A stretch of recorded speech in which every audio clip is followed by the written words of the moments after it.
Welcome to the Terrible Podcast with your hosts from SteelersDepot.com, where you can find all your latest and greatest Steelers news.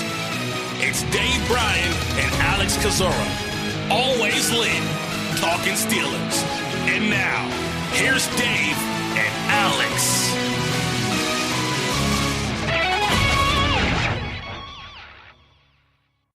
Welcome to the Terrible Podcast, Season 10, Episode 118. He's Dave Bryan. I'm Alex Kozora, SteelersDepot.com. Thanks for being here this Tuesday, Steelers Nation. Dave, how you doing? I'm doing good. Happy Tuesday. We have hit that that magical date here. I think generally in a normal offseason, I think the Steelers mandatory minicamp would be kind of wrapping up about right now, right?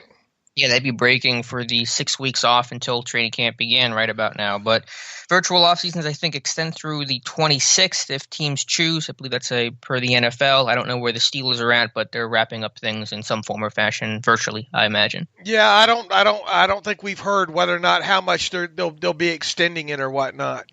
So we'll have to wait and see. I know last week we were thinking, okay, who might be the couple of the guys that they offer up for the interviews, and I don't think there was any last week, right?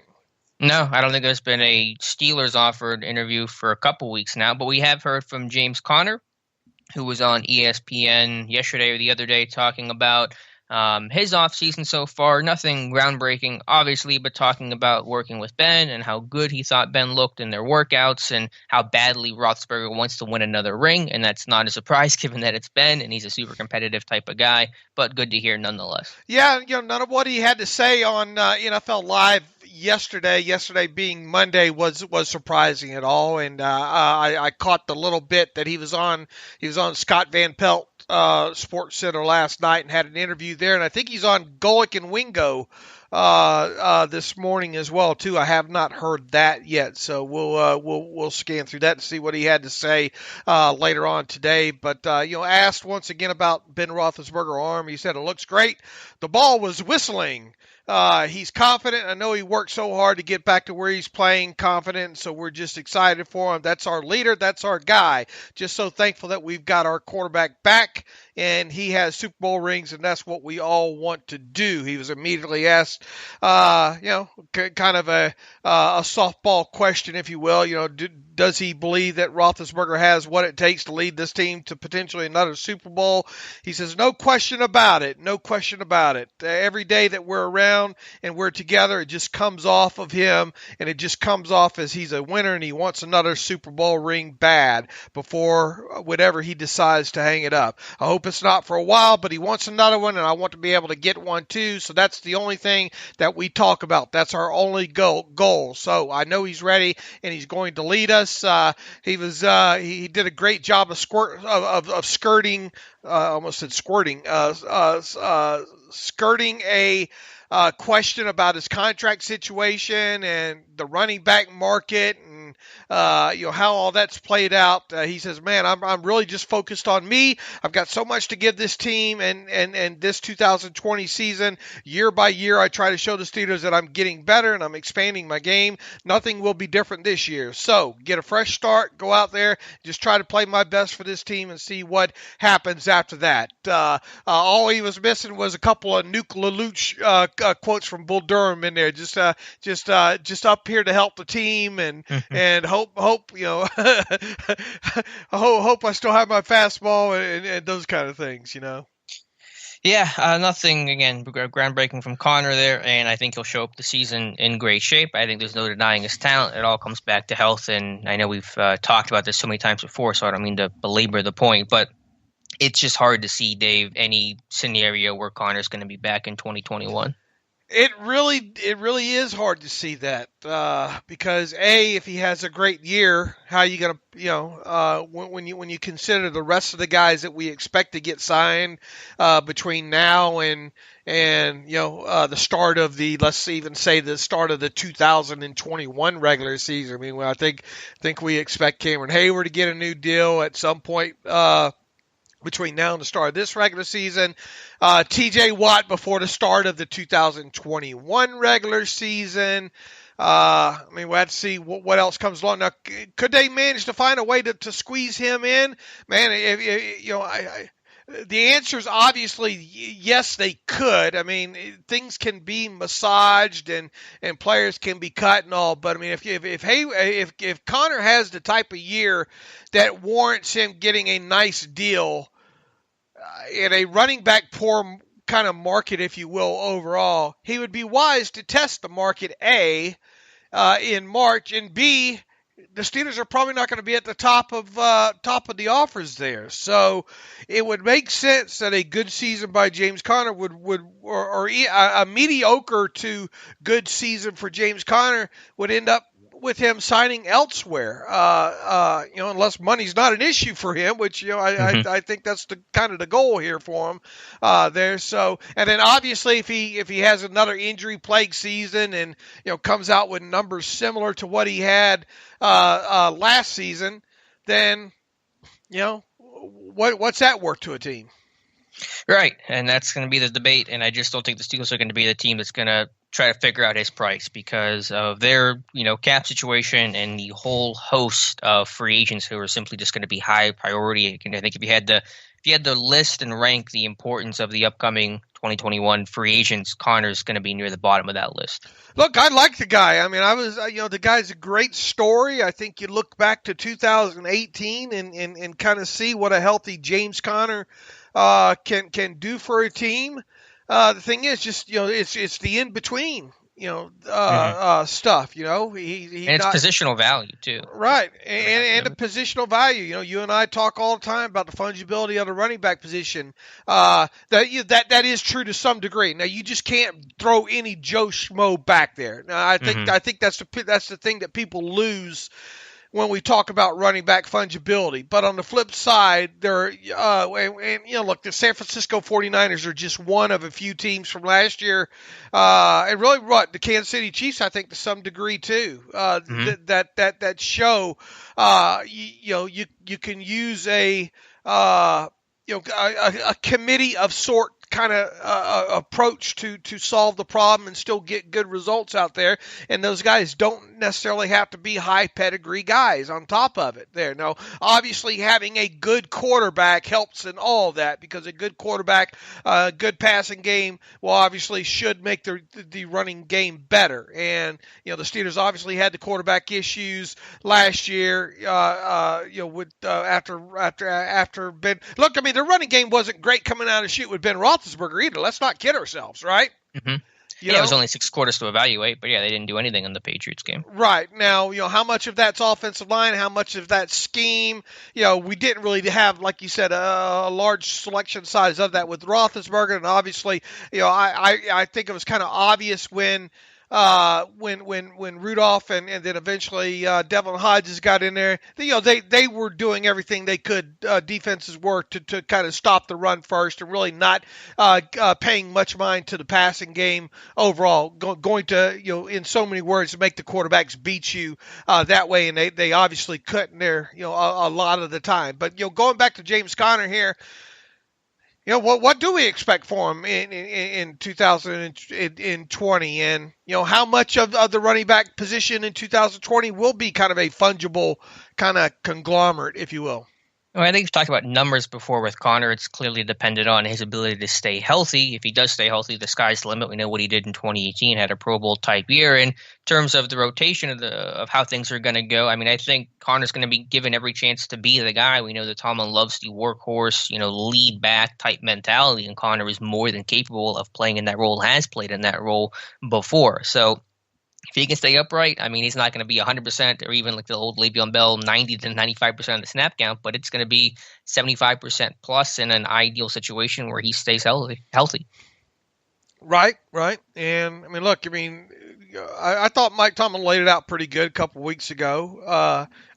As long as Conner, does stay healthy. But even so, I still struggle with seeing him have the 25 to whatever touches a game, 25 or more, really even 21, 22 touches or more a game right out of the chute. Maybe you can get away with that for the first couple of games or whatnot, but I really struggle with the whole feature back and how much they're going to put on Connor. I mean, unless they're just going to essentially just ride the wheels off of him.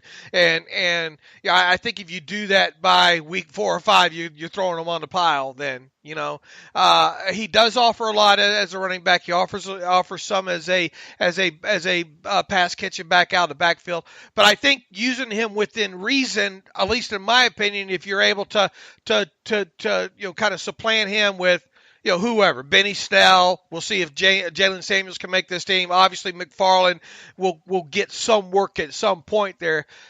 Personally, I'd like to see them try to work in some of those guys as much as possible. And I'm sure they will. It just goes back to Tomlin's philosophy. Now, again, we cannot assume Connor will be healthy for all 16 games. It is more likely than not that he will miss some time. That will, of course, open the door for guys like Benny Snell and a pretty big sophomore year opportunity for McFarland and whoever else makes this roster. So I'm not saying that ultimately that's what will happen with Connor, where he'll be that lead back the entire season. More likely than not, he won't. It will be because of an injury or something other reason. Other guys will mix in just as they did last season. But once again, going back to Connor, liking him, seeing what he's done in the past, the whole thing in the health, he showed up in great condition. I thought last year. I mean, this time last year we were tweeting out photos of him, and his off-season work, and he looked more than dedicated last year. So I don't think anything's changed in that aspect. Now we'll see.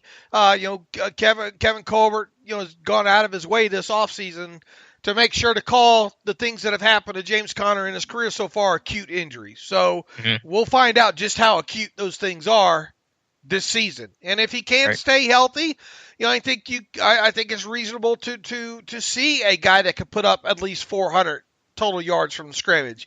But the 1,400 total yards from scrimmage now isn't kind of the same 1,400 yards from scrimmage as it was, right? Yeah, I hear you. Anything else from Connor you wanted to touch on? He's got his new book coming out. I'm excited to get a chance to read that. Yeah, we're going to have 20 copies, I think, too, here within the next few days. Obviously, a couple for you and I to read, and they want us to give away some to readers of the site and Twitter followers and listeners to the podcast as well, too. So stay tuned for that, if you will. We should. They were supposed to ship those out, I think, today or tomorrow, so we should have them in our hands in the next couple of days, and we look forward to passing along some of those for free.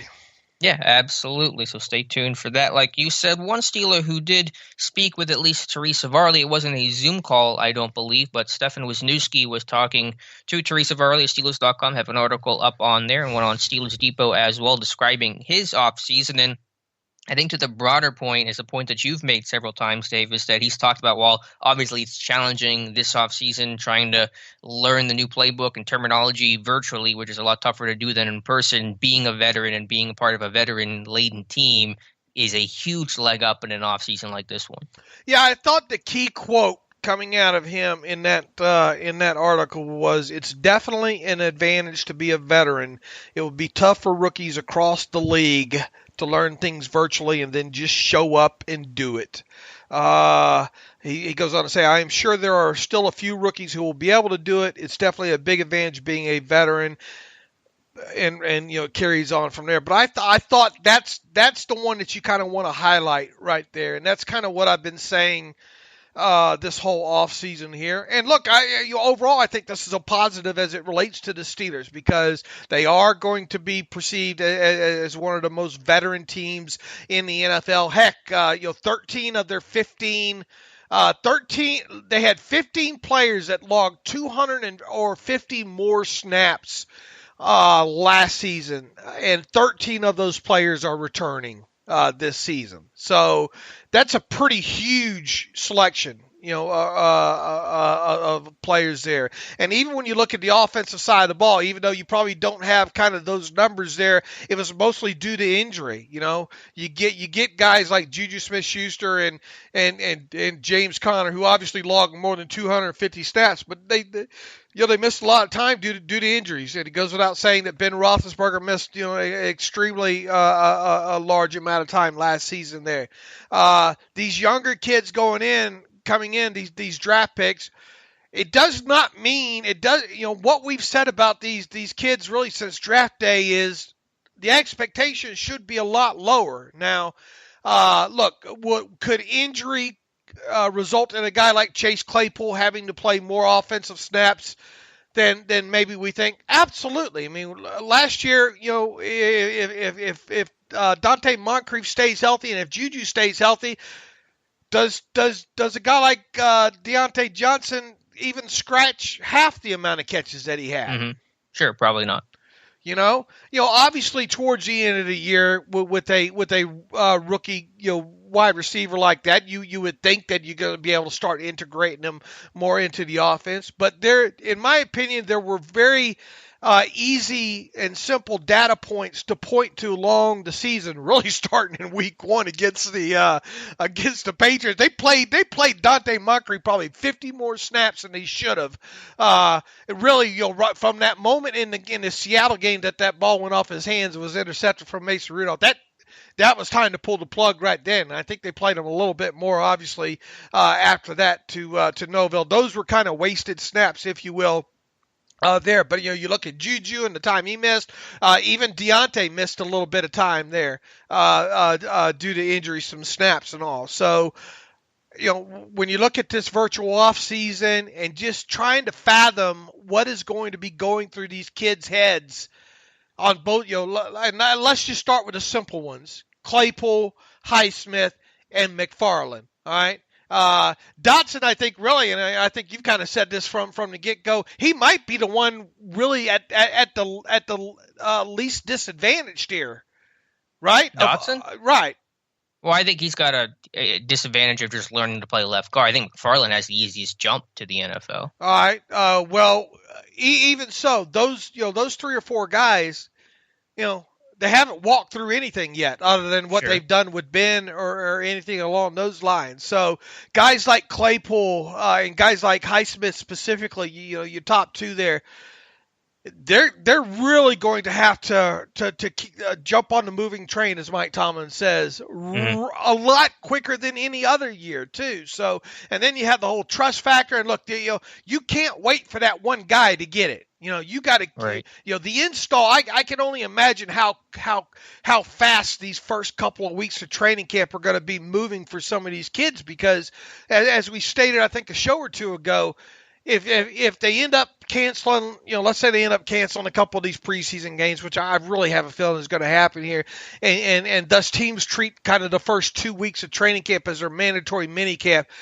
Imagine trying to cram all that stuff in on the field in those first 2 weeks. And to me, it goes back to kind of what Wisniewski said, that rookies across the league to learn things virtually and just show up and do it, it's just going to be damn near impossible. Yeah, it is. And make no mistake, it's going to be tough for all these rookies, even the ones that have it easier, like McFarland. It's not going to be easy to make that jump, to have to learn the playbook, because if you don't know the plays, you don't know what's going on, you can't play fast, you can't play to your ability, and that's going to affect anyone, regardless of what position you play. So, yeah, it is a good thing the Steelers are not counting on their rookie class to contribute right away. Maybe they can get contributions the back half of the year, which is often the case for these guys, especially the receiver position. Deontay Johnson came on strong the back half of last season. So I think Pittsburgh's no one's in a good spot because of how difficult and challenging this offseason is. But Pittsburgh's in a much better spot than the vast majority of other NFL teams. And the good thing is a couple of the free agents that they've added are experienced guys in Wisniewski and Eric Ebron, and those guys have been around, And I thought Wisniewski kind of put it right. Look, we all run the same plays. It's just learning, the terminology. Now it goes a little bit deeper, obviously, than that. But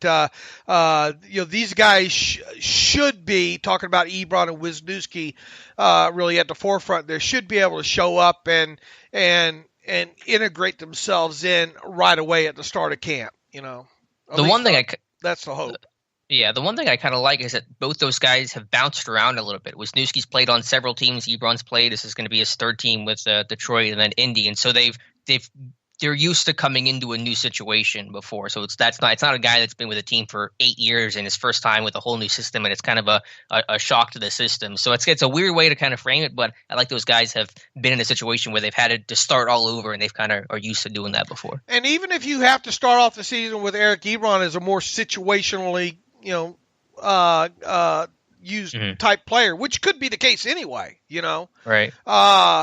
There's nothing wrong with that. I mean, I still kind of cringe to think about McDonald and him on the field, quite a bit throughout the 2020 season. I mean, will we see it? Yeah.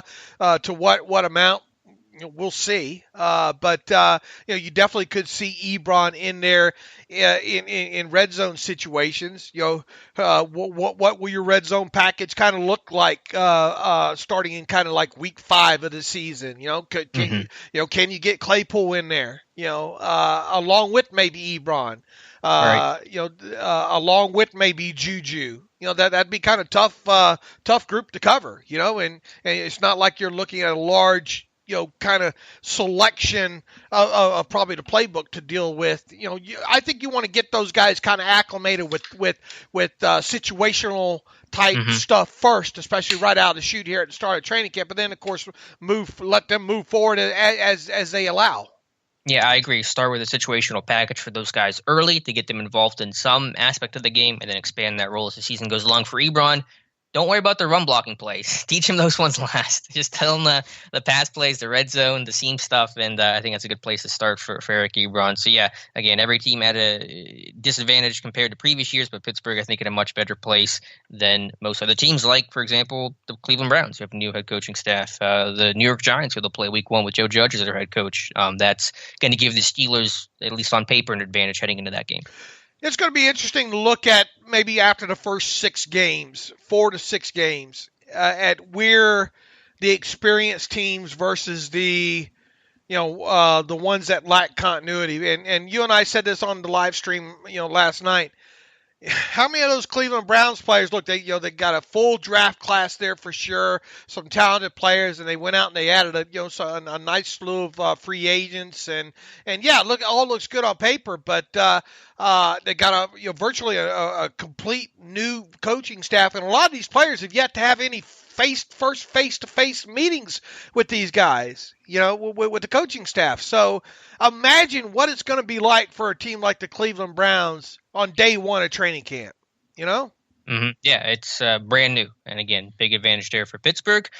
Dave, you wrote an article yesterday. Yesterday marked 1 month until the July 15 deadline for Bud Dupree to work out a long-term deal with the Steelers off that franchise tag. And I know you talked about it on that live stream yesterday, which we do every Monday from 7 to 8 p.m. Eastern time. You guys can check out that you are making a change in your odds of the likelihood of a Dupree extension happening. Yeah, first of all, one thing that we should probably do, but before we do it, I wanted to get feedback from the listenership. Not everybody obviously has probably time to sit and participate in that live stream chat on YouTube on Monday nights, and a lot of people probably don't have time to hit it back on YouTube during the replay or on the site, like you had I think you put the replays of it up every Tuesday morning on the site. I see it's up there this morning as well too. Should we turn that into a podcast and put it on Spreaker and distribute it that way so at least people can listen to it? Still do it on YouTube and then put the archived up as a podcast. Right. Turn Sure. Turn that in. It's only an hour, right? So turn it into an hour audio, and release it that way as well. I wonder what you think about that, and I wonder if our regular listeners would enjoy that. So let's use this part of the podcast right here. How do you feel about that? Would you let me know on Twitter or email theterriblepodcast@gmail.com if you'd like to see. Now, obviously, come the end of the off season, probably those live streams are going to go away once the regular season starts there. But in the meantime, would you like to see those live streams turned into podcast and put in the normal feed there? Let me know, theterriblepodcast@gmail.com. All right, back to what you were asking about Bud Dupree. 1 month from yesterday. Yesterday was June the 15th. July 15th is the deadline for the Steelers to have Bud Dupree signed long term, being as how he was on the franchise tag, a franchise tag that he signed not long, back in April, I think, at some point there. So that's signed, sealed, and delivered. So really the only option they have on him is to give him a after July 15th, they could pay him more on a 1-year deal. How many people are up for that? Not many, I imagine. All right. So if that option's out, no long-term option will be available for him until after the 2020 season here. So a pretty significant kind of off-season line in the sand, if you will, when it comes to Bud Dupree. Now, I have been kind of 50-50 on which way this thing could go, but now that we're about a month out here, and with there's still being concerns about the coronavirus pandemic and the potential fallout from that. Really, overall, and this just isn't when it doesn't pertain to Bud Dupree. I mean, we're not seeing any teams around the league really do anything as far as contracts go, correct?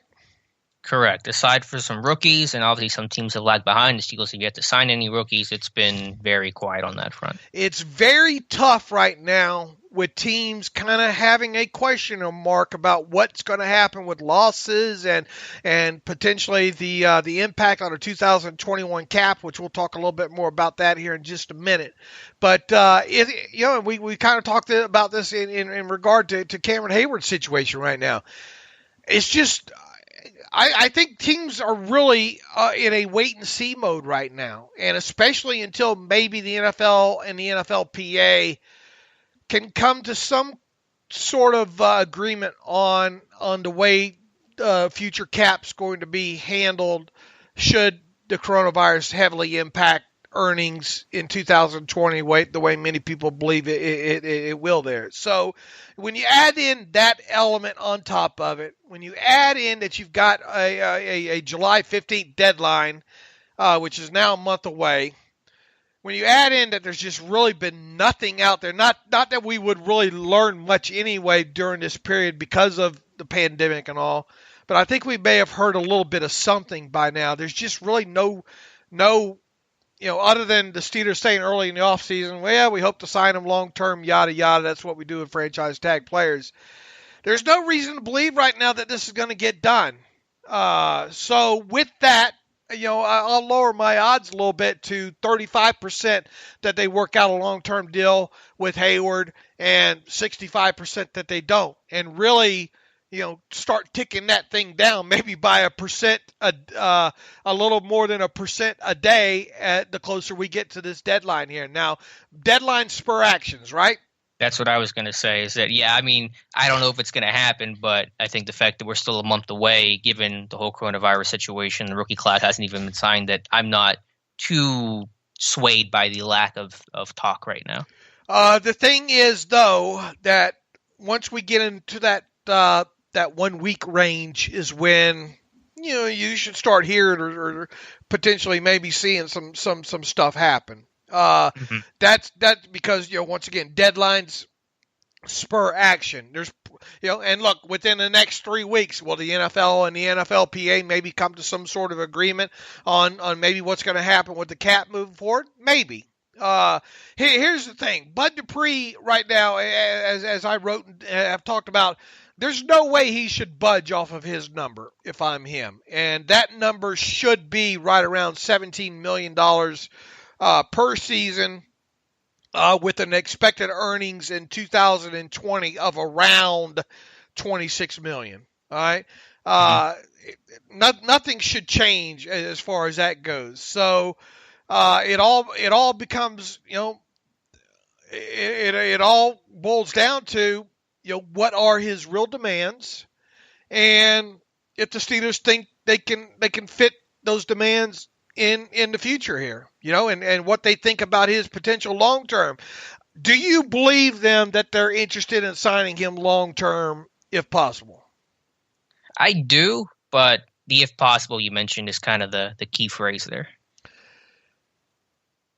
When is the last time that we've seen a player sign a long-term contract for an annual value less than what his franchise tag amount was? Yeah, I mean, that's not going to happen. I don't put that in the really realm of likely things to occur. So, it all comes assuming that they,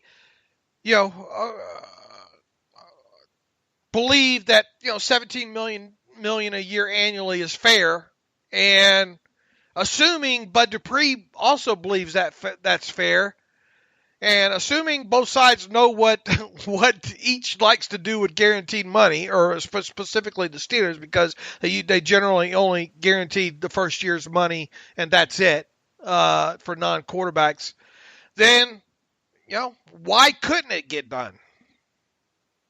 Yeah, I don't know. I just, like I said, there's so many tough decisions ahead for this team to decide on. Who do they want long term? You have Dupree and Juju and Villanueva, Hilton, Filer. I mean, the list goes on, and you just won't be able to retain everybody. And just the cap murkiness in the future makes the situation all the more difficult. But none of that has changed, right? I mean, they knew giving Bud Dupree the franchise tag that the other guys, please, sir. We're going to be out. There's a long list with their hand out. Sure. Especially when the it comes tag to this year didn't prevent anyone from being retained. Next year, signing Dupree to extension obviously is going to prevent someone from being retained. Is it just lip service what they said about Bud Dupree earlier in the offseason? No, what Colbert just said they would like to do. That's their goal, and I'm sure it's true. But the hope and the dream of signing Dupree, and I don't want to say that that's impossible, and I don't want to put it in that dream phrase, but the ideal of that is different from the reality of that. All right, so now we sit and wait. And once again, do you expect anything to happen within the next, let's say, 2.5 weeks? Not really. I mean, I think, maybe a week or two out, you could hear something one way or the other in terms of the likelihood of that happening, but I don't think that conversation will really get going until you're close to that deadline. That's usually how it goes. Right. And, I think if you polled most of our listeners, they would say don't do it, right? Yeah, I would say, especially if you gave them the number. What was your projection contract? 5 years, $85 million? Yeah, 5 years, whatever 5 times 17 is, I think, right around in there. So I think most people would be in the no camp on that. But the question will be, assuming the answer is no, and this is his last year, who's your starting right outside linebacker in 2021? Is it Alex Highsmith? Is it somebody else, somebody not on this roster? All good questions. Well, you obviously would hope that it would be Alex Highsmith. Mm-hmm. But if he hasn't played a lot his rookie year, if he plays 100 defensive snaps, do you just anoint him as the guy and hope you get it right? Maybe. I mean, that's a possibility, but maybe not. You definitely would have to bring in some reinforcements. Mm-hmm. Absolutely. All right, Dave, so we'll keep you updated on Dupree's situation today. Where are you in a percentage? Are you still 50-50 or what? Where are you? Yeah, I'm kind of more with you. I think I don't have a percentage on it, but I think it's more likely that it does not happen as opposed to an extension happening before July 15th. Okay. Dave, we talked about the quarterback position, gave our overview in a recent podcast. We'll move on to the running backs today since we talked about running backs and James Conner at the top. We'll touch on Conner briefly since we just talked about him at the start of the show. Again, expectation is that this is likely his last year in Pittsburgh. I think it'll be a productive one. I think sometimes Conner's talent gets overlooked because there was such a hyper focus on health, which is partly justified, of course. He's not been the beacon of durability and availability, but this guy to me is, I think, a borderline top 10 running back in terms of just pure talent. Yeah, look, I mean, 2018, if the Steelers can have that version of James Conner in 2020 and Ben Roethlisberger stays healthy, it's going to be good for all involved. Yeah, absolutely. All right, so we can move on from Connor there because I think we have talked about that enough there.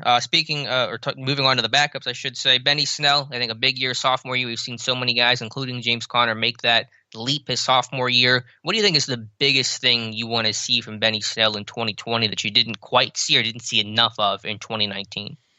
More explosive plays? Look, he surprised me with the explosive plays aspect. Mm. So he is a guy that I think can for a guy, for an expectations for a big kind of power back like him. Look, he was no James Conner coming out of college when you look at the amount of explosive plays produced. But he did, produce a couple in limited opportunities that he was given, as a rookie.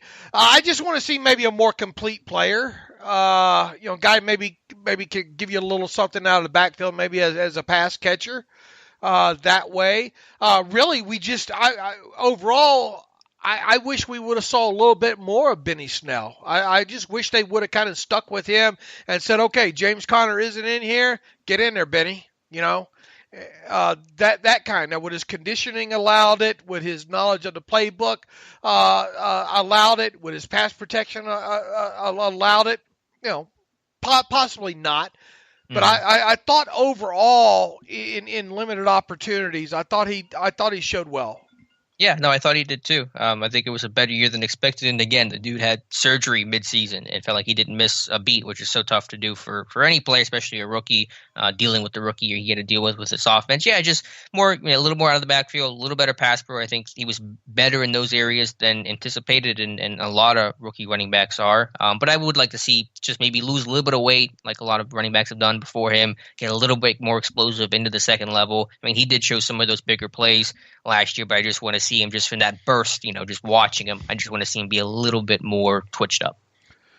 Yeah, fair enough, and that should be expected. I mean, we've seen a couple of the other, his predecessors in James Conner and Jaylen Samuels kind of make that leap as far as body, structure, I guess you call it. So yeah, that look, I mean, we should whatever preseason work these games we end up seeing this year. He's one of the guys I think needs a lot of work. I'm less interested in seeing Conner get a lot of work. More interested to see Benny Snell and what he can do a little bit more in the preseason.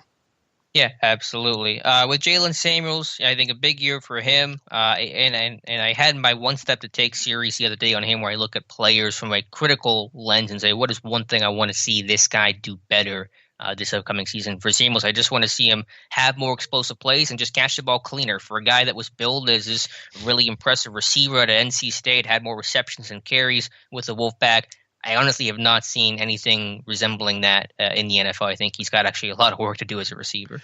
Yeah, the further you get into his tape and the more carries he gets, the more he looks like a fifth-round running back, right? Yeah, let me pull up my article and what I wrote here. I know he's been involved in the pass game. He's got a decent volume of catches. He's been used in those kind of situations. But of his 2 years in the league, of the 31 running backs who have 60-plus receptions, Samuels has 73. Samuels is 26 in yards per catch at 6.9 yards per catch. And again, 26 out of the 31 qualified running backs. That is just not good enough. The dude dropped 6 passes last year. That was tied for 5th most in football, over 10% drop rate. I'm just trying to figure out what this guy does well and what kind of role he can serve to help this team. I don't remember him having those drop issues, because I remember I contextualized like every run and every target that he had at North Carolina State coming out, and obviously he was more receiver than anything else. Yeah, they used him some as a running back. They used him in Wildcat and I don't want yeah, but not obviously not a true tight end. But and Lord knows we've seen enough of the Wildcat already out of him. 1 or 2 more snaps than we'd probably like to at this point.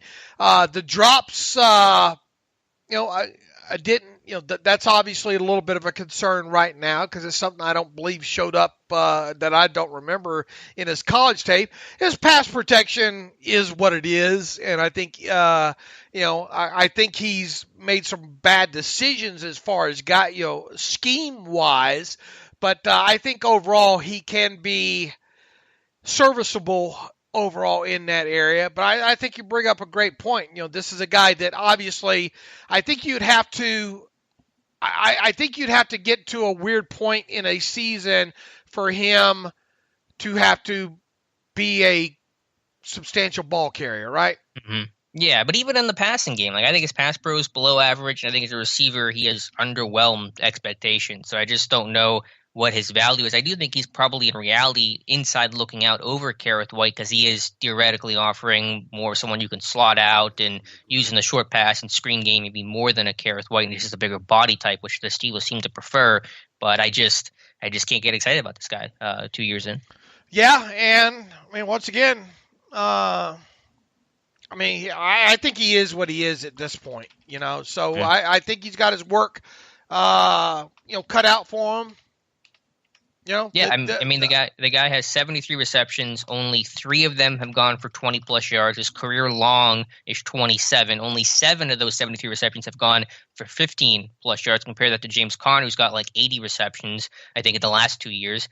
16 catches of 15-plus yards, 9 of 20-plus. So you're just not seeing an explosive guy. He's not powerful. He's not elusive. His pass pro isn't good. I don't mean to beat up on the guy too much. I'm just trying to figure out where he's going to win best to help this team, and I struggle with that answer still. Yep. Him and Kerrith Whyte, like we've said since the draft, those guys have probably lost a little bit of sleep along the way. Yep. Speaking of, let's start with Anthony McFarland, then we'll go to Kerrith Whyte. And we've talked about McFarland obviously a lot so far, and I think both of us have warmed to the pick the more we've learned about the guy. I think we're both in that 75 to 100 touch range for his rookie year, and I really hope he gets a look on special teams because I think he can really be an intriguing option in the kick return game. Well, that's something else too. How much is the virtual offseason, affected the potential ability of maybe a guy like him being able to get some work, in special teams? Yeah. Do you think he'll be used? Do you think he'll be given a serious look in those areas? Well, I think that's what the training camp and preseason is for. We'll see. Mm-hmm. Look. Is Deontay Johnson going to be the punt returner? I believe so. If that's going to happen, then Ryan Switzer goes down the peg one other step, right? One other peg. I'm sure goes down the ladder one other peg. Fans will be okay with it. Yeah. So who's going to be your kickoff returner? Yeah, it could be Kerrith Whyte or McFarland. I think are probably your best options right now. Does it seem redundant in Whyte and McFarland? It does, and I talked about that after making the pick that you kind of had that speedy guy on the roster. I mean, they are different players to some extent. McFarland, I think, is a little bit bigger, plays a little bit more power, maybe has more upside and all those things. I was more productive in college. Whyte was where'd Whyte go to school at? La Tech? Where'd he go? What at Florida? Florida Atlantic or International. Yeah. I always get the two mixed up. Anyway, yeah, because he was splitting time with Singletary. Anyway, but yeah, there's certainly a redundancy there. So that's why I think Kerrith Whyte spots in more danger than, say, Jaylen Samuels. While I kind of like Whyte's game more than Samuels, I think he brings more, known value. The Whyte is that speed guy. The fact they drafted McFarland really, I think, hurts Whyte's chances. Here's the thing with Samuels, too. One slight little edge. He is a guy that you can put out there in a couple more special team situations. Yeah, he's done it. I don't think he's done it well, but he does on the punt block team and all that stuff. So, well, who do you think has more special teams value? Do you think Samuels or Whyte? Because if Whyte's your kick returner, I mean, that's all he's going to give you, but is that more valuable than Samuels? Yeah, I mean, look, Samuels really hasn't impacted, made impactful plays. If he really wants to strengthen his potential roster spot, then he'll have Danny Smith's eyes on him, celebrating with him a little bit, maybe more than usual. Benny Snell certainly was able to do that. Yep. That's one aspect that Benny Snell kind of brings to the table is he is a better all-around special teams player than really any of these running backs on the roster. Probably not named Trey Edmonds. Or really, what has Trey Edmonds done? Yeah, Edmonds was a disappointment on special teams, actually, because that was supposed to be his calling card. I didn't like his work there. Yeah, I like the way that Snell just embraced, running down kicks and punts last year. That's probably tough to do for a running back who was the feature big man on campus at Kentucky, but the dude really embraced it well. So I just liked his attitude in attacking. I thought he played pretty well as well. So, and here's the thing: when you get into a discussion about McFarland, we don't really know what he is as a returner. We think that we know based on what the coaches, has said at Maryland and all, but they never, other than practice reps, him being in the lines there, he only returned to one kickoff. Now, it was a fantastic kickoff return against Michigan State, which was I guess really his last game as a college player. He finally gets an opportunity to return a kickoff. It's exciting to think about, but on the flip side, is Mike Tomlin going to put a young kid back there right away? Now, he has kind of done it in the past with Emmanuel Sanders, and I think Antonio Brown, kind of early on in their rookie seasons, right? But I don't know with no mini camps and no OTAs. Is that something that you want to have a lot of trust in right out of the chute? Sure, it's a factor. I mean, you're right that McFarland is kind of an unknown there in how he'll do and do at the NFL level. But the Steelers kick return game, I know that kick returns are less important than they were even a decade ago, but the Steelers have just been, I would say, football's worst over the last 3 years in the kick return game. So I'm looking for any and all options to try to get an improvement there. I am a big fan of teaching on special teams to catch the ball and run fast straight. Yeah, it's not a bad approach. They got to block, though. I think there's many blocking issues as there have been actual kick return problems. I'm obviously being funny there, but I wouldn't mind seeing guys like White and McFarland at least, show a little something in there. Yeah, they have to. Somebody has to, and we'll see if McFarland can do it. I hope he gets the chance. I think he will get the chance. How much of it, obviously, our lack of camp access is going to hurt. But what happens in camp doesn't always translate. Otherwise, Cam Sutton would be a punt returner right now, and he's always done it in camp, and he's never done it in a game. I've never understood why you didn't. Why that? Him and who was the running back years ago that they just Jordan Todd. Yeah, Toddman. Your guy. Your boy. Yeah, I mean that was a guy that I never understood why you wouldn't put back there on kickoffs. Yeah, I mean their decisions have been baffling in a lot of ways, and that's why you have, I think, the bottom 3 kick return game for the past 3 years. I think it is. What I forget the numbers are. They're disgusting to look at, but this kick return game's been a mess, and it's got to improve. I'm not a fan of just throwing out the old,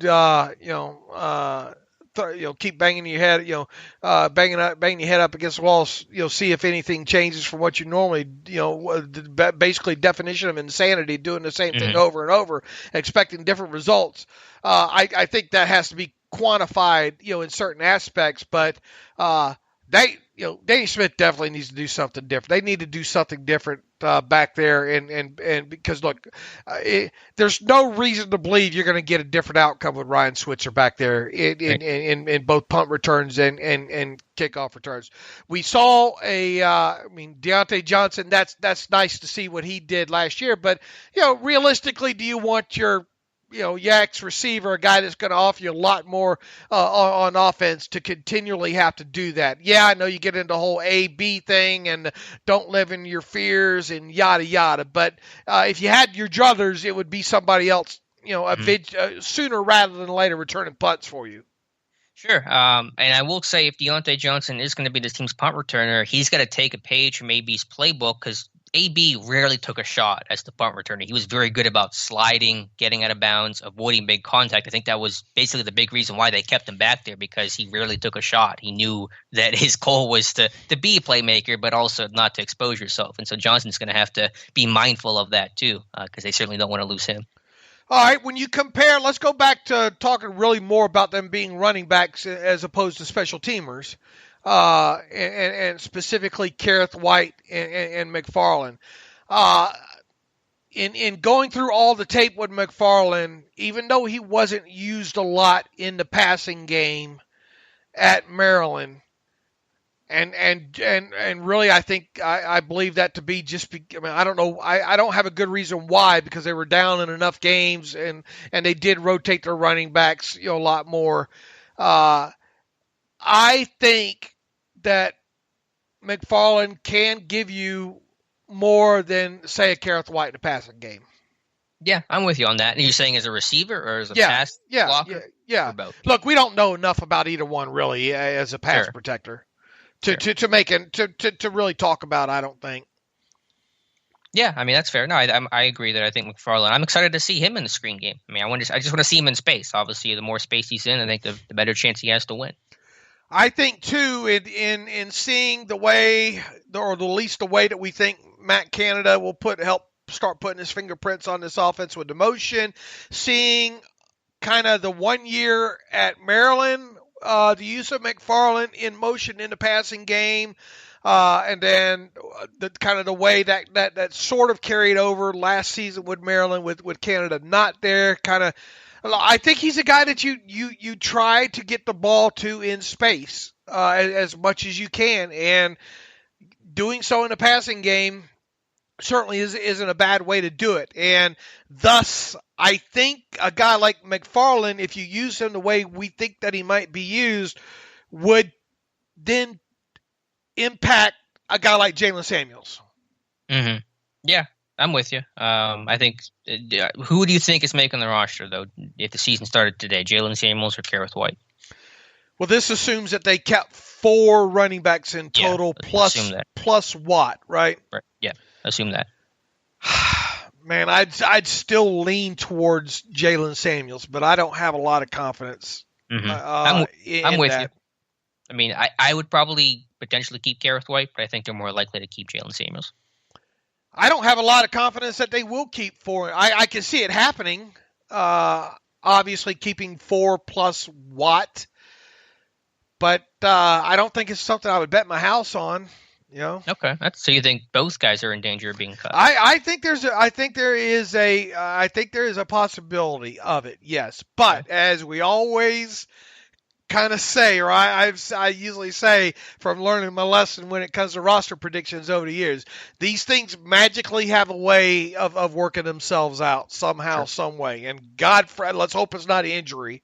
Right. But that's usually how those things work themselves out. Yeah, unfortunately, it is. You're taking away that one extra roster spot when you have a guy like Watt that can. Look, do we expect a guy like Watt to be used heavily in the passing game? No, but we do probably expect it more than Roosevelt Nix, right? Yeah, a little bit there. It'll be interesting. Obviously, they usually keep 3, but maybe because Connor's durability concerns, you saw the mess that happened last year, McFarland being a rookie, maybe bringing him along slowly. Maybe I still think 4 has a pretty good chance this year, much better chance than seasons past. Could Kerrith Whyte potentially be that 54, 55 guy? A guy that goes back and forth all season, and emergency in sense running back / kick returner / whatever. Yeah. I mean, he could be on the yo-yo. We'll have to see how teams use those kind of floaty 2 extra roster spots where practice squad guys can get called up.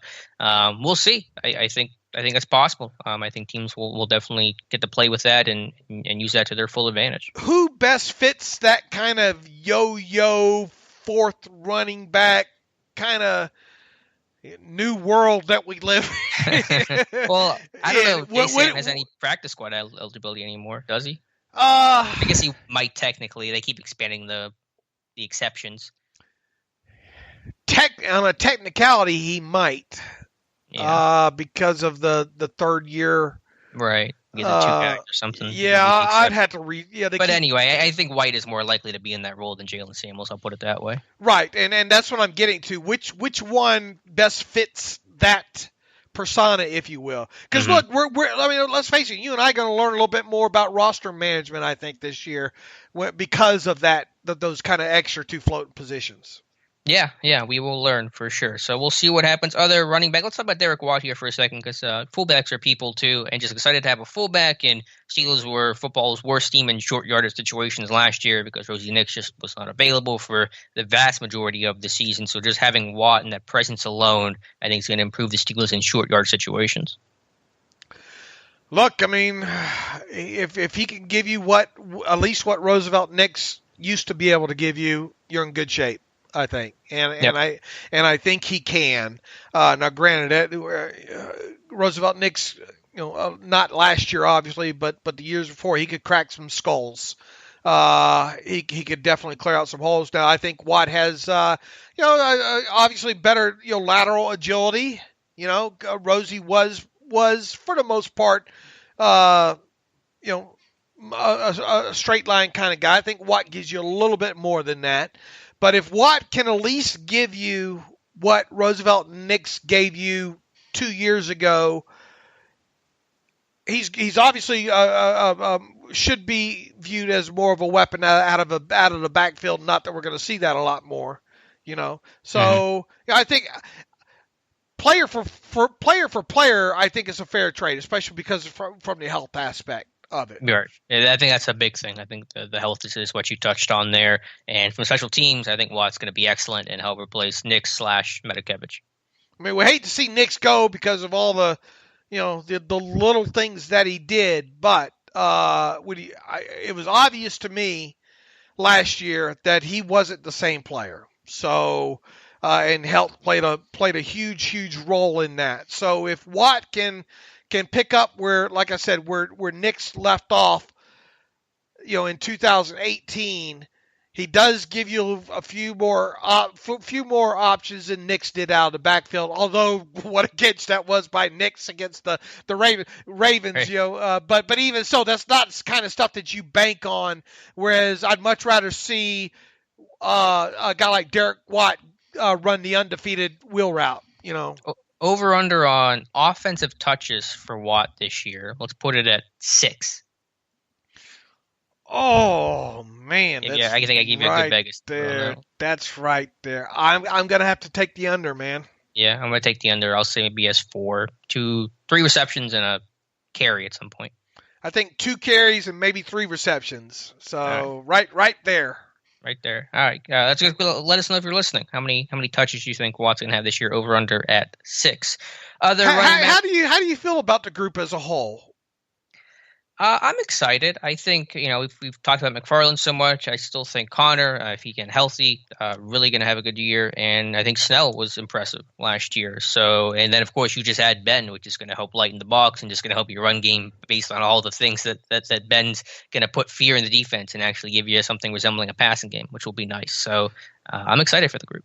I am too. And, obviously you got to quantify it by hoping Connor can stay healthy and all, and how quickly maybe a guy like McFarland can get integrated in somehow. I mean, I'm obviously less excited, and I think you are too, about seeing Samuels really have the ball and get many touches at all. Right. Hopefully it doesn't come to that. But if it sticks to kind of a big 3 of Connor, Snell, and McFarland. Yeah, I am kind of excited about it. Look, I mean, it's got to be definitely better than it's been the last couple of years when it comes to success rates, and that's what it all boils down to. The success rates, especially early in games, man. Those 1st and 10 runs without a heavy personnel, got to have four more yards on those things. The success rates early in games is something that I'm really going to focus in on heavily this year. Yeah, looking forward to those numbers. Other running backs to round out the group, you have Trey Edmonds still here. I think he was a disappointment. I mean, he got to play last year, which is more than maybe what he and I expected, but he didn't do a whole lot on special teams. I thought he would offer more. And Ralph Webb is interesting. He's back on a future Steel. Was in camp last year. Was having a really strong camp for the first, week and a half, 2 weeks or so. Then went down with an injury, got waived injured, and his season was over. But a bigger guy that had a little bit of success in preseason action with the Patriots and was showing something in camp last year before the injury. So I'm excited he's back for another crack at it. Yeah, both those guys need help for sure. Mm-hmm. A lot of it, I think. And I think even when it comes to practice squad, both those guys are going to need some help. Yeah, although I think there's a home for somebody there to make the practice squad, and I kind of like Webb's chances right now. All right, Dave, that's on the running back review. We'll do another position for the next show. I've been working on an opening drive series trying to figure out why the Steelers offense was so terrible on first drives last year. The only team in the NFL to not score a touchdown, only had 6 points total on opening possessions, and that was partly thanks to a 49ers game where they turned the ball over. TJ Watt interception led to a Chris Boswell field goal, so that was where half the points came from. And I'm a month into the season, weeks 1 through 4 done, so I haven't been able to draw a lot of conclusions, but I've definitely seen an issue with some leverage stuff where the Steelers just haven't schemed stuff up properly, and putting especially Vance McDonald in some really tough situations and trying to ask him to make blocks he's not going to be capable of making. And now you bring in another tight end that's even a worse blocker. It's not even a blocking. Like, it's just been leveraged where he's got to block a linebacker, 2 shades to the inside of him, and there's just no one. I mean, George Kittle isn't even going to be able to make that play. It's just some weird stuff going on there schematically, I think. Yeah, but that can't be where this whole study's headed, right? No, it's just one. I've seen that in 2 plays so far. It's not saying it's where the whole study is going to be headed. It might be to the broader point of some schematic problems and putting players in position to lose. Maybe that's the conclusion. I have no idea. I haven't worked ahead at all or anything, but I'm just curious to find out. Some of it's going to be self-inflicted wounds. Obviously, we have Dante Moncrief. He dropped an interception. Or no, it wasn't. That was Juju I'm thinking of in the Colts game that had a drop that led to a pick. Deontay Johnson had a fumble against the Bengals. So there are player-centric issues. There's going to be play calling issues. We'll see how the rest of the study looks out, I guess. Going back to even kind of, I think, I don't know how, or if it was the first drive of the game against the Patriots, just little simple things like alignment of the running backs kind of, remember that toss to the left? How early was that in the game? And it looked a little tipped because of the alignment of Connor on that play. I don't know if that was the opening drive or not. Where that drive actually had some of the most success, which is sad to say. It was 7 plays, 27 yards, and it was a 2nd and 8 call where they tried to run this. A draw-ish type play, and this was a moment where McDonald's supposed to block Dante Hightower, the middle linebacker, and just has no chance to reach him. I mean, it's a situation where I scratch my head and say, what is the blocking assignment on this play? And I think that's one of those schematic issues where I sit there and go, you're putting a player in an impossible position. Boy, how different is that game against San Francisco if they bury that short field? They had 5 takeaways in that game. I mean, that should be an easy W. I agree. That was a brutal sequence there. After that, that came out to the Watt interception, right? Yeah, on the first play, they tried to I think Rudolph checked it down the corner because there was nothing available. Second down, they tried to throw this RPO, and again, Vance is trying to block the outside corner. He's terribly out leveraged, has no chance to make that play. So that's kind of what I'm talking about. Then they get 3rd and 12, and they're just trying to get back into field goal range, and so they throw another screen to pick up like 7. So some leverage issues is kind of what I'm seeing so far. And then look, they shot themselves in the foot a lot with turnovers too. So. Mm-hmm. Yeah, the next week was Deontay Johnson's fumble on the second, play of the game. And so there's going to be player issues, there's going to be quarterback issues, there's going to be play calling issues. I'm excited to see how the rest of the season looks. All right, good. I look forward to watching that series play out here. All right, Dave, you are just finishing up your big play series. I think you have 1 to go today, 2019. So just kind of, we talked about it in the live stream yesterday, but just give me your overview of kind of going through a big chunk of Steelers history.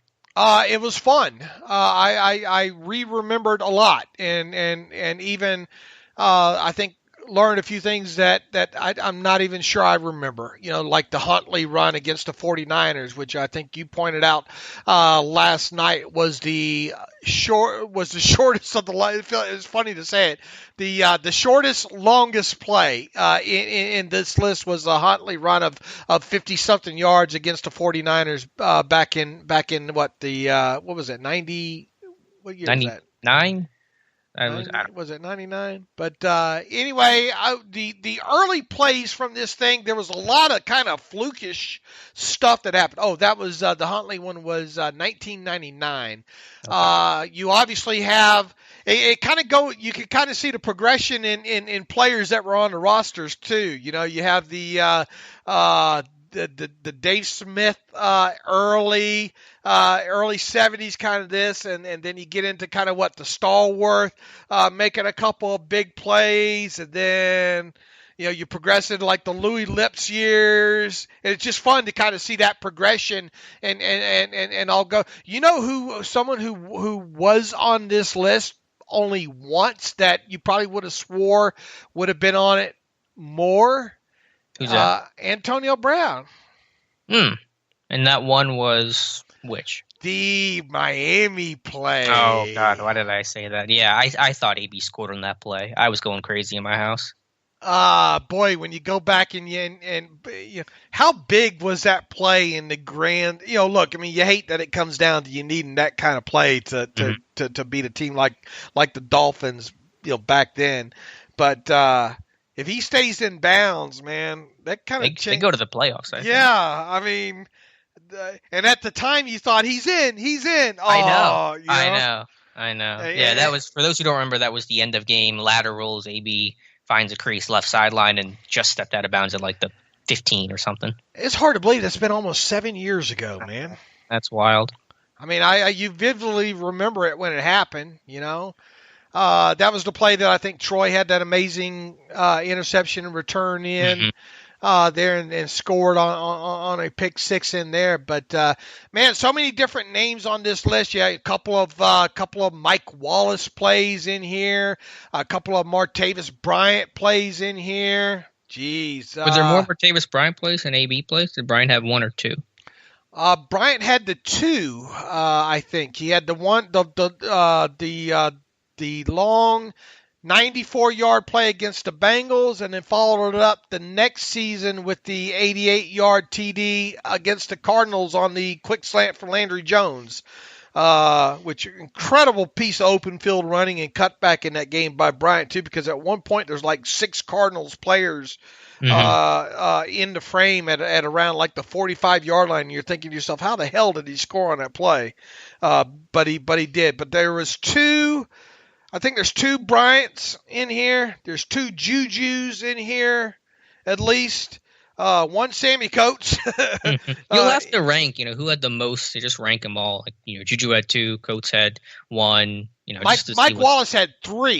He might be the winner, I think. Yeah, he probably is the winner. Because even, let's see, in 2009, Wallace and Rashard Mendenhall tied for the longest play. Each had 60-yard gains. Wallace via a pass against the Packers, and Mendenhall against the Raiders had a 60-yard run in 2009.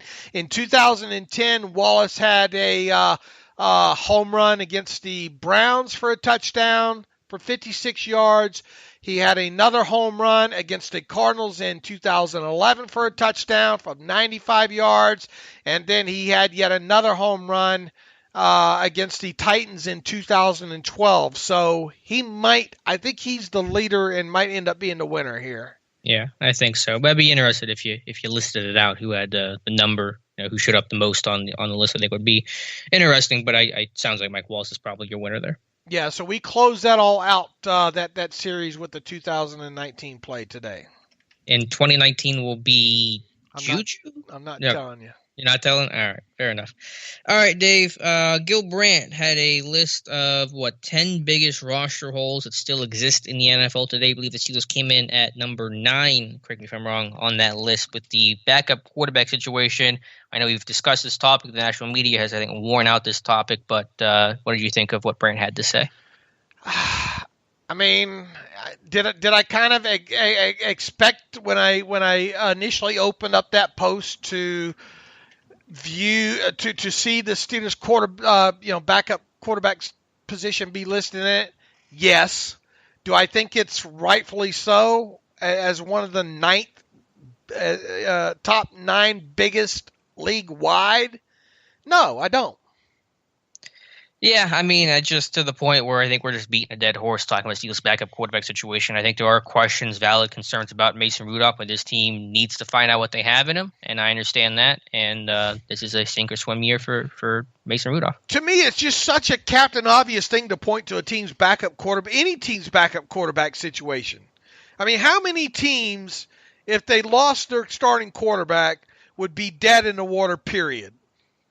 Yeah, I remember the old, who was it, Tom Moore, talking about Peyton Manning, and somebody asked him one time, why don't you ever practice with the backup quarterback? Why does Peyton always practice? And they said something to the effect of, we practice with Peyton because we don't practice if we're effed, and if Peyton goes down, we're effed, and something like that. So I don't know how you would rank the Steelers' backup quarterback situation. It's probably not in the top 10 right now. So I understand that aspect, but yeah, I get your point. And once again, this is something that we've known, absolutely known how it would play out since really the season ended. I mean, the day after Tomlin says Mason's the backup quarterback. People are saying you guys need to write and talk more about what, the Steelers going out and getting a veteran, Mason Rudolph's trash and this, that, and the other. It was, us hollering even louder for anything like that just was not going to happen. So, look, the only way we're going to find out if guys like Brant and selections of the fan base are right is if something happens to Ben Roethlisberger and Mason Rudolph has to play a considerable amount of play. That's the only way we're going to find out if somebody's right here. And even so, I'm not ready to throw Mason Rudolph the baby out with the bathwater yet. Now is this summer huge for him? Absolutely. We've said that.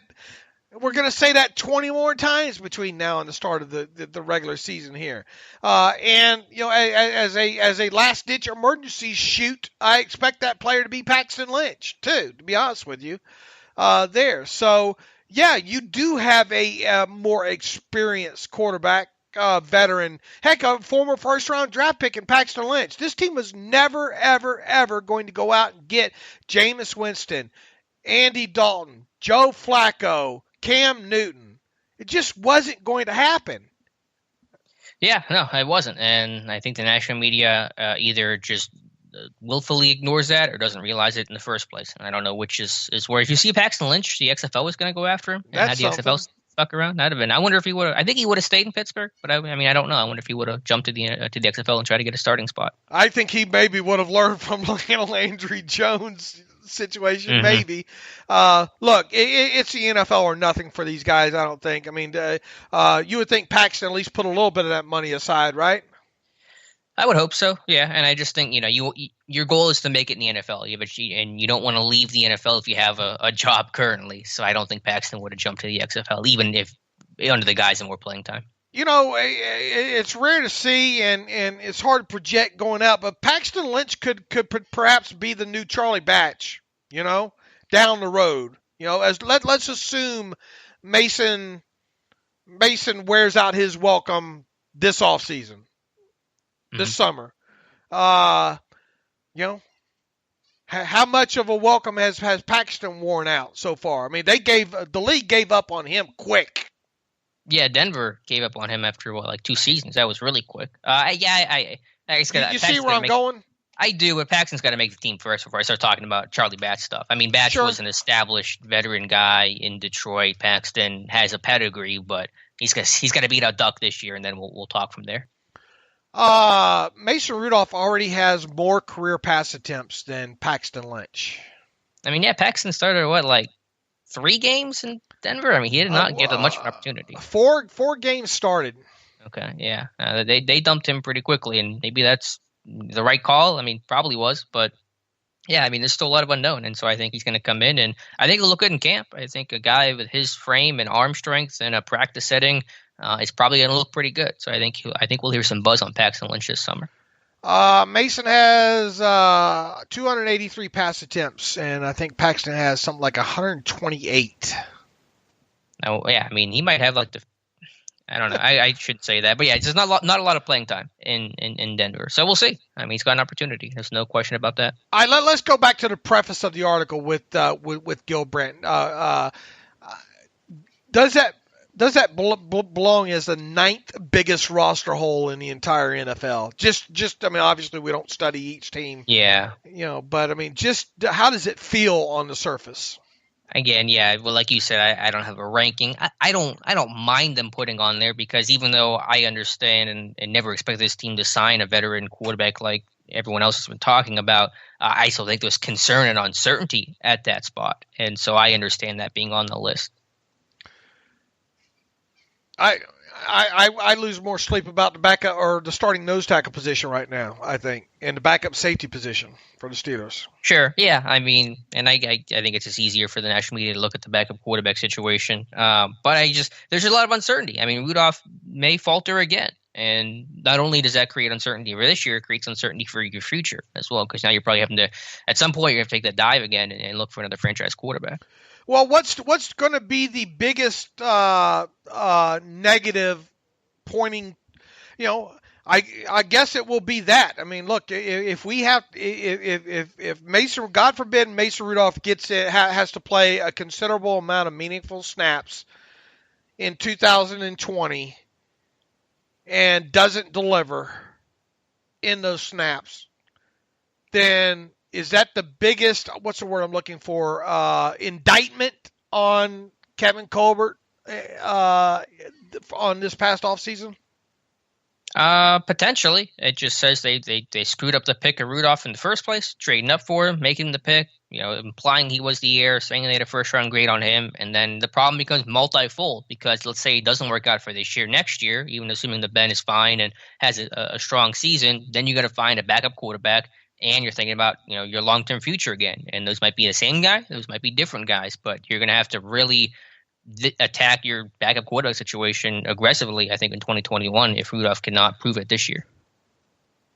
Do you think Kevin Colbert really believes, what he has said? Or is this something like, you see around the league, a lot of general managers get fired around the league because they stick with their guy, that their quarterback that they drafted early in the draft, and that they don't know when to pull the plug on their own guy. Mm-hmm.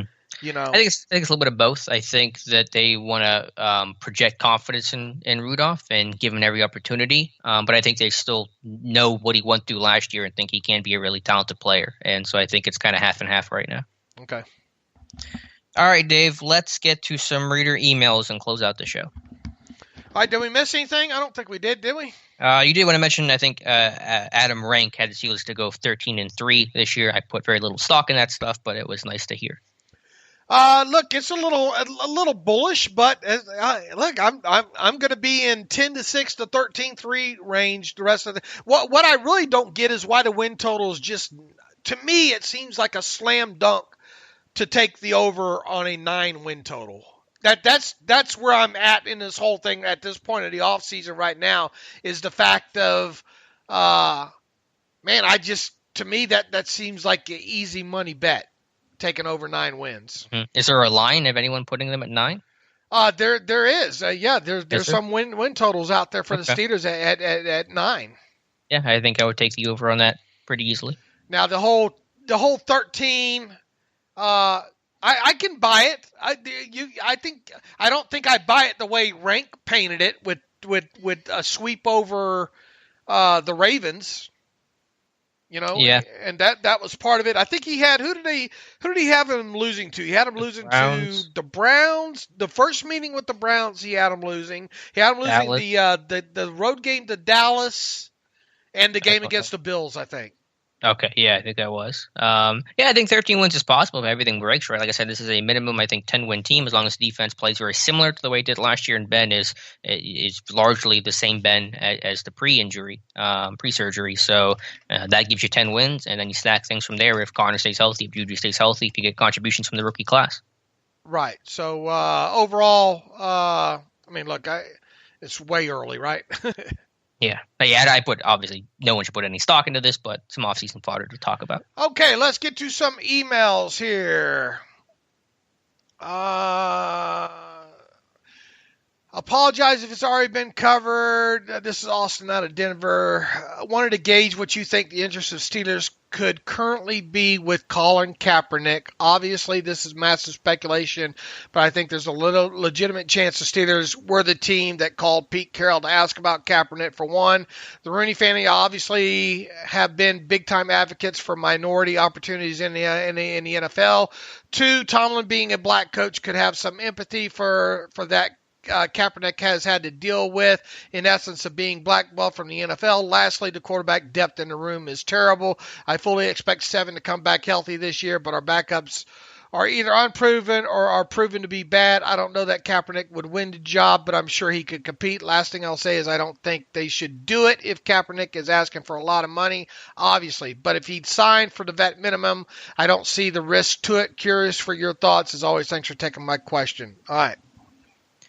Yeah, I'm just not seeing it happen. And again, this is not a Kaepernick thing. I think that you could apply this, and we have applied this to any veteran backup quarterback. We just talked about Dalton and Winston and Newton and Flacco and all them. I doubt the Steelers were the team that called. I think that they are sincere when they say that Rudolph is their backup, that they want to see everything they have in Rudolph. And again, rightly or wrongly, you can disagree with that. It's an argument against, and that's fine. That's maybe the situation, and that's what they're going to try to explore and find out what they have in Mason Rudolph. I just keep going back to his last year of tape, talking about Kaepernick, and to me it wasn't good.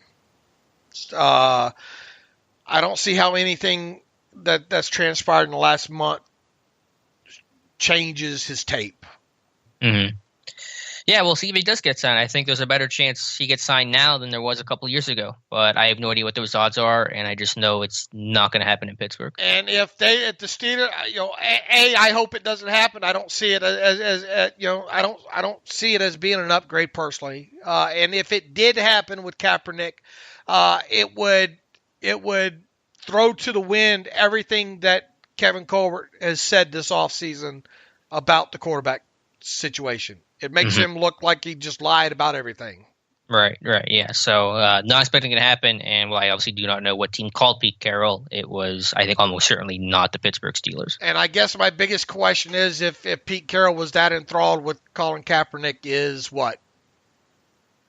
Why didn't he sign him back then? That was a very curious statement that Carroll had made. But anyway, just for Kaepernick in Pittsburgh, not going to happen. Stacking as a wide receiver. This one from Mark. Lived in Pittsburgh until 2008 and have followed y'all since. He lives living in Nebraska, South Dakota, Minnesota, both St. Paul and Minneapolis, and now Wilmington, North Carolina. Boy, Mark, you've been on the move.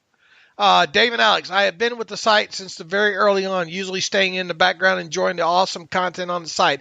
I usually get involved on the site during the draft season as I just can't help myself. Alex, I had an idea for a film study, stacking DBs as a wide receiver. I personally think I had a wrong view through the years as running past the DB, but understand it as more about positioning and setting yourself up to be a better target. I would love to be able to see that visually. Thank you both for all you do to feed our Steeler football session, Mark. Thanks for Mark, don't be a stranger. Email us a little bit more here. Thank you, Mark. It's funny you mentioned that. I was kicking around the idea, and I haven't really done any research yet, but I was hoping to do a compare-contrast video with James Washington from his rookie year to this past year, because his rookie year I talked about how he needed to stack cornerbacks better, and I'm betting and assuming he did a better job of that last year if I go back through the tape. So it would be specific to Washington, but I do have the hope at least in the next couple of weeks to do some sort of in-depth dive into that with James Washington. And essentially, stacking is getting the cornerback to be in trail. Yeah, you can't run away from everybody, but you can have yourself in position where he's behind you, where he's got to play through you, and that's a lot more difficult than if he's right there in your hip pocket. And there's a lot of cornerbacks around the league that don't do good, when it comes to the in-phase portion of their game. What do you mean by that? Just being able to stay in phase, especially with the football in here. Right, yeah. If you can get them behind you and get them out of phase, then they got to play through you, more likely to get contact, more likely to draw a flag, or just be able to box them out. And I think Washington, I'm betting, had a big jump there, and that's the reason why he was a lot more successful in year 2 than year 1. Jay Smith writes in, what do you guys think about the NFL allowing a special provision for players that test positive for COVID-19? Because if a team has a high number of players that test positive, then they should not have to cut or place players on IR because of it. Say, for instance, your entire wide receiver core tests positive because it could happen. What do you think the provisions would look like? Wow. That's a great question. I think something like that certainly could be in play. I mentioned this in the stream yesterday, Dave. I think the biggest challenge the NFL is going to have, and they have multiple challenges to work through this season, no question about that. But I think the biggest above all is dealing with players who inevitably test positive. We just saw Zeke and several others on the Cowboys and Texans test positive yesterday, and it's not going to be a small number because you're going to have a lot of tests. That's going to inevitably lead to a lot of positive cases when you're able to test pretty league wide like they will be able to.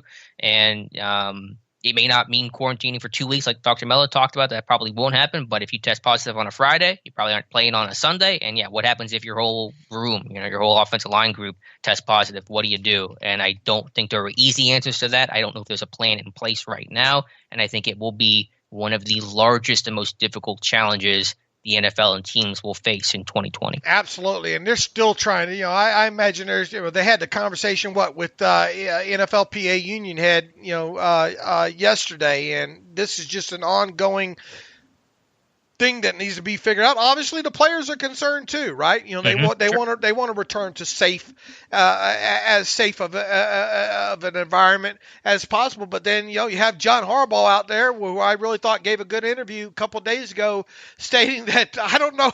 Look, this is a contact team sport. These guys are going to be in contact with each other. You can't make them. You're not going to make them wear a mask out there on the field. There's some things that are inevitably you're going to have to do that does not coincide with ideal social distancing aspects of it. So, I think the whole testing 3 times a week is fine and all like that, but there are things that are going to slip through the cracks, like it or not. And I don't have a great answer for how they're going to deal with, let's say, a whole wide receiver room, test positive for it. I don't have a great answer for that. I don't think anyone does, but I think it's a reality. It's going to happen. It's not going to be where, 4 players over the course of the entire season test positive. It's going to be, where maybe like 4 per team are testing positive, and they may be asymptomatic and they may be fine, but they obviously can't go out there and play in that situation. So what if Ben tests positive? I mean, who knows? There are no good answers right now, unfortunately. Right. You can put Ben in quarantine every week, Yeah. Well, Bruce Arians, I don't know if he was being serious. You're talking about, he thought about putting a backup quarterback in quarantine.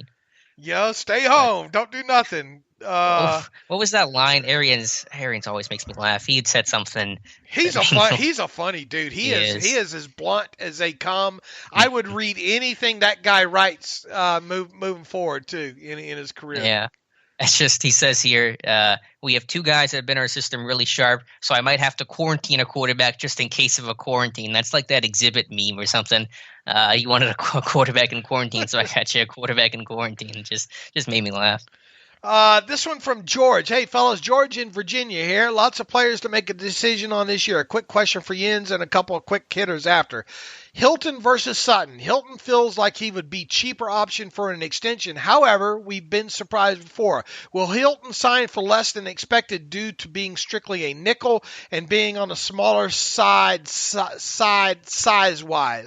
That's part one. Let's take that first. He's asking, will Hilton sign for less because he's small?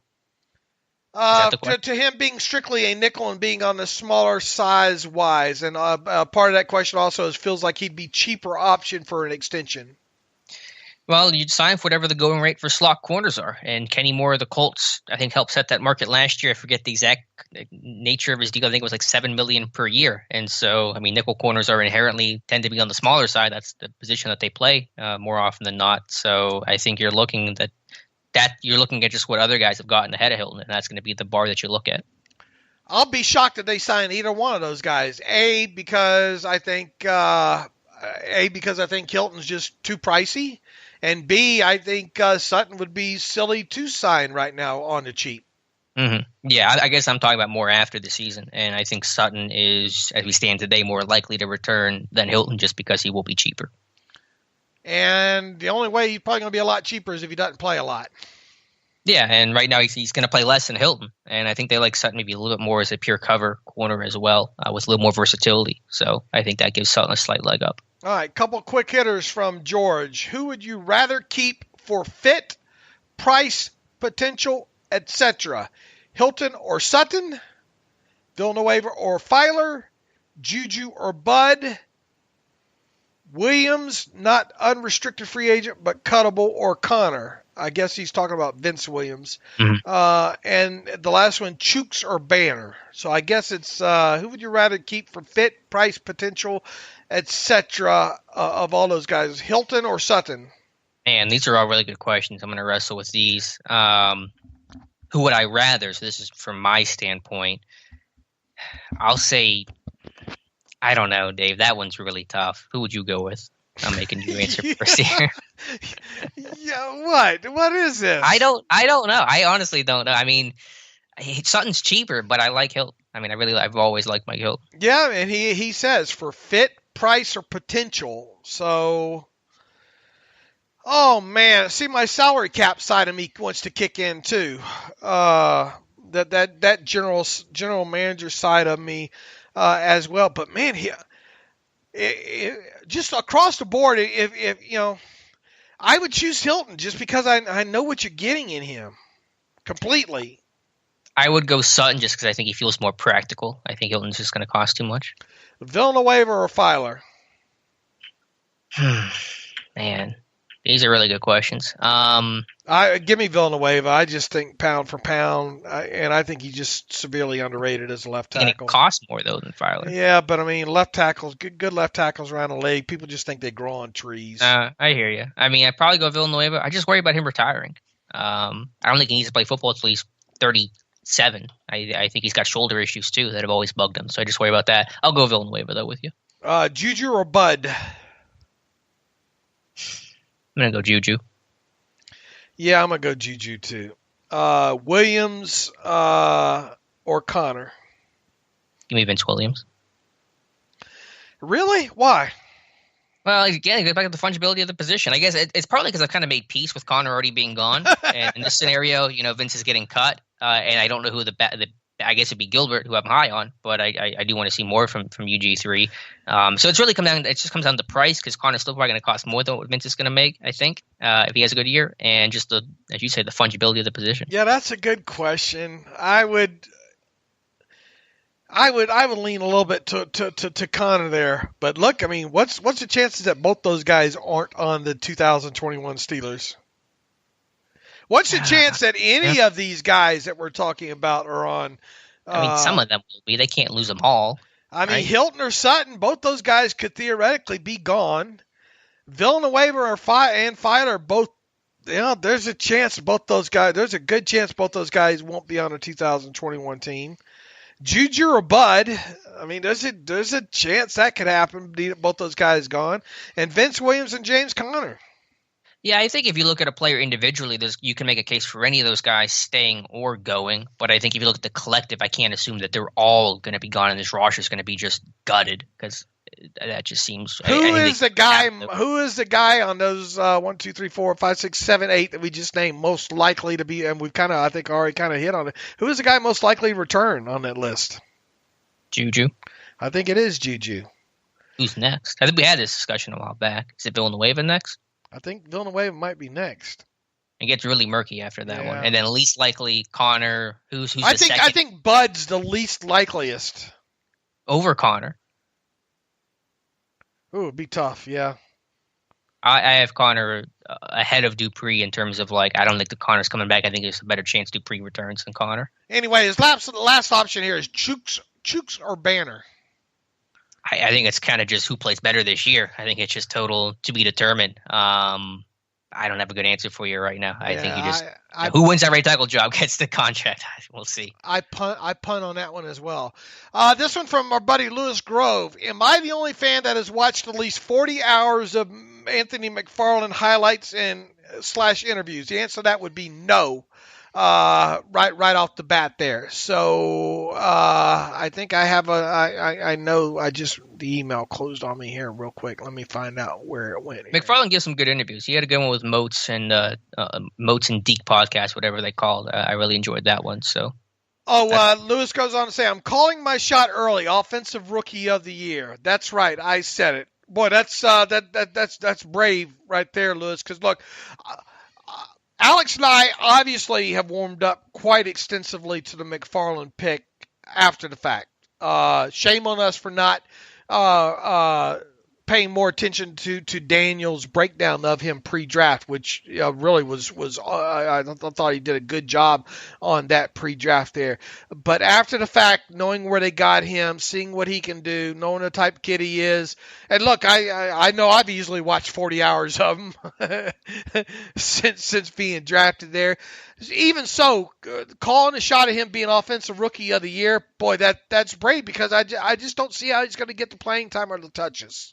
Well, I assume that means that you're calling your shot that James Conner gets hurt pretty good, too, if McFarland has the door to be open to win Rookie of the Year. Right. I mean, he's going to have to really get a lot of touches there to win it. And really going to have to do a lot with those touches right out of shoot. And as a rookie, that in general, just because of the offseason, it's going to be very, very tough for him to do. He's a talented kid. Make no two things about it. He is a talented kid. I just think, boy, I mean, that's a heck of a shot to call Offensive Rookie of the Year. Yeah. Hey, hope you're right. Be fun to watch. Well, I mean, do we hope he's right? Well, yeah. I mean, Connor stuff aside, I just hope that McFarland's a good pick and has a good rookie year. All right, Jelani Suleiman writes in, hey, Dave and Alex, I love the show. My question in regard to the Baltimore Ravens, I think they are vastly overrated this offseason by many analysts. People are forgetting that Lamar Jackson struggled mightily against the Steelers defense and nearly won without Ben. Worst case scenario, our defense versus their offense in terms of advantage is a push. And if I had to pick, I would give the Steelers the advantage with how strong the front seven is against the run, especially with Tuitt returning in and the addition of Wormley. I agree with you guys about more veteran teams where rookies don't need to make immediate impact having an advantage. Ravens have 3 new rookies on defense that look like they'll have significant playing time, and 2 in particular are Malik Harrison and Patrick Queen, slated to be their starting inside linebackers, who I like, but with no mini camps and OTAs, I feel like there are going to be growing pains with them, as they will be ones calling out the plays and signals on defense. I do think Ben will take a couple of weeks to get acclimated, but with him being in the league so long, will adapt better with the receivers, as he has worked with them during training camp OTAs in previous years, leading me to give in an advantage to the Steelers offense over the Ravens D. Sorry for the lengthy email. Thanks as always, answering the reader question, and keep up the great work. Look, Jelani, I get it. I get it. I get what you're saying there. I think the Ravens are being a little bit overrated this offseason.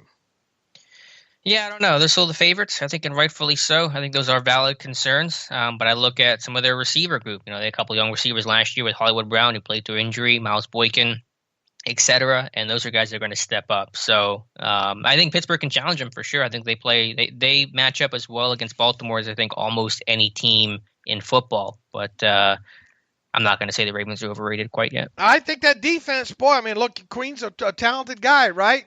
But this whole offseason thing, that's just imagine Devin Bush having to, as talented as Devin Bush was last year as a rookie, having to come in with no offseason. True, but the Ravens inside linebackers were a mess last year. They were pulling guys off the street, granted veteran guys, but they had like L.J. Fort and Josh Bynes, and they made it work. And so they're a team that they're winning because of that offense. I mean, their defense may struggle, but good luck stopping that offense. Okay, I think they are a little bit overrated here. I'm with Jelani. I think the gap is a lot closer than what people make it out to be. Fair enough. Yeah, I think Pittsburgh can be very competitive. So I'll meet you halfway. Okay. Anything else you would like to add as we start to close this show down? Nope. I think that's everything. We will be back on Friday. Maybe we'll have a guest. Maybe we can try to finagle and get somebody on as a guest here. We'll try to work on that. In the meantime, let us know. Let me know back about what you feel about putting the live stream as at the Monday night live stream in the podcast feed. How do people feel about that? Let me know, theterriblepodcast@gmail.com. Also, look, follow me on Twitter at Steelers Depot. Follow Alex on Twitter at Alex_Kozora. Follow the show at Terrible Podcast. Email the show, theterriblepodcast@gmail.com. If you like what we do and you want to donate to the cause during the offseason here, go to SteelersDepot.com, hit the donate button, upper right navigational bar, please, and you can make a secure donation via PayPal that way. Also, if you would like a ad-free version of SteelersDepot.com, please go to SteelersDepot.com, hit the ad-free version for $25 for 1 calendar year. You can have an ad-free version of the site. We have just tons of people that take take advantage of that aspect that we offer there. So in the meantime and until Friday, as always, thanks for listening to the Terrible Podcast with Dave and Alex.